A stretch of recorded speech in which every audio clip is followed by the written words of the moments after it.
Right guys, I'm just doing a quick little video. This is a pretty basic video. Nearly anyone should be able to do it. It's minimal tools really.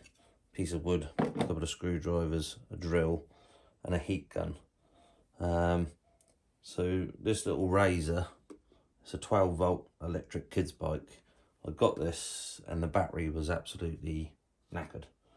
So rather than buy a new battery, I thought I'd upgrade it. So I took both side casings off. Took both side casings off. You can see there's one of the Phillips screws there. So just little short Phillips screws. I went online and I bought this little Makita battery holder. So you could probably do it with a DeWalt battery as well. They sell them on Amazon. They're about £11. So I bought that. I've pre-fitted everything sort of in there.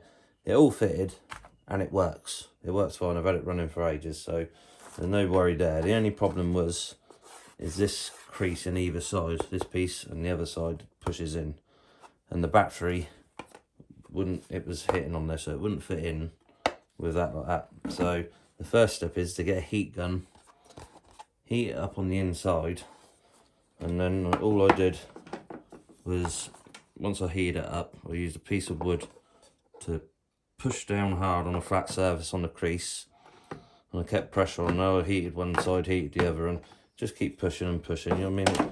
It doesn't really push it out that much, but it does push it out enough when you do it on both sides. It has misshapen it a little bit, but you can warm the sides up and pull those out and try and make it back into shape.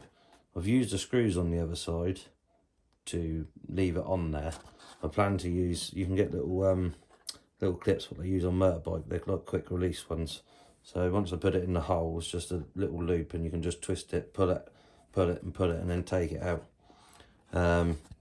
So yeah, so once you've done that, it's a matter of installing the battery holder. There is a wire around here. So that's the original wire. It's hard to see but if you look, I've put 2 spade connectors in.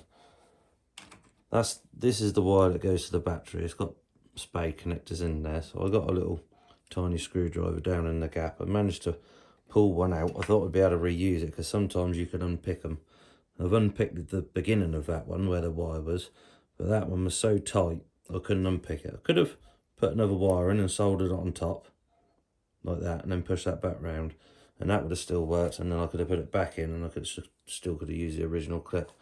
But I had a box of these waterproof spade connectors, and they fitted perfectly. So once you heat them up, they shrink around the wire and make a nice tight, you can just about see, a nice tight connector.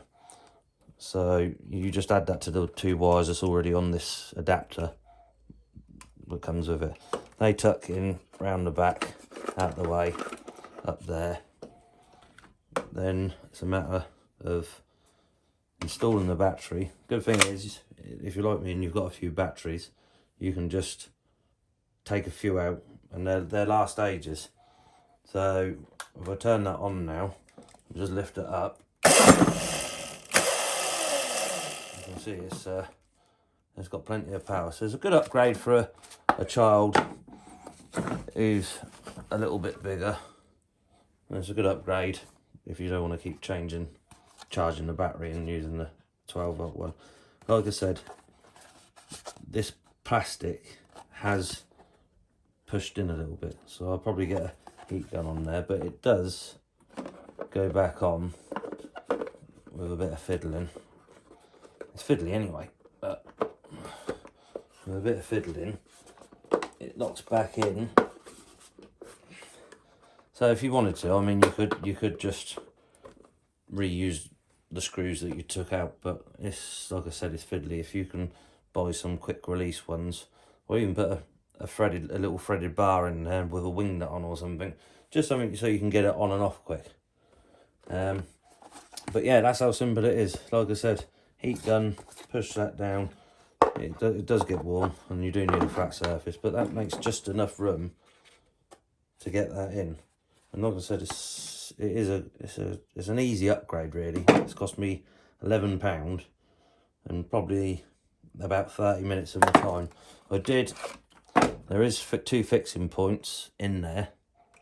I couldn't get to that back one. Well, I could do if I took the other side off, but it's not going anywhere. I just used a drill bit, slightly smaller than the self-tapping screw, and I drilled through, and the screw fits in there. Like I said, that's solid. That's not going to go anywhere when the bike's riding about.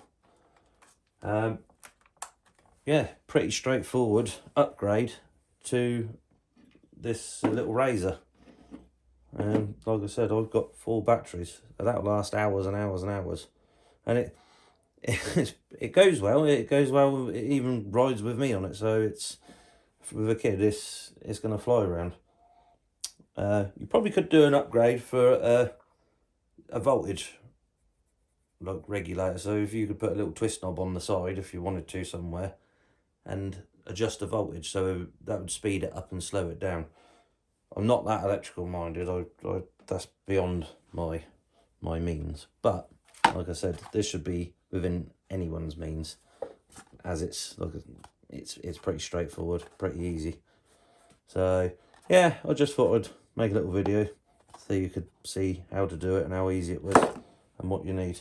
You could also, if you wanted to, you could cut those wires. You do get quite a lot of wire on that, so you could cut those wires down. You can get these little heat shrink connectors now, and they solder in.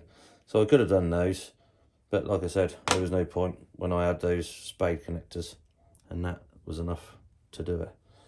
But yeah, thanks very much.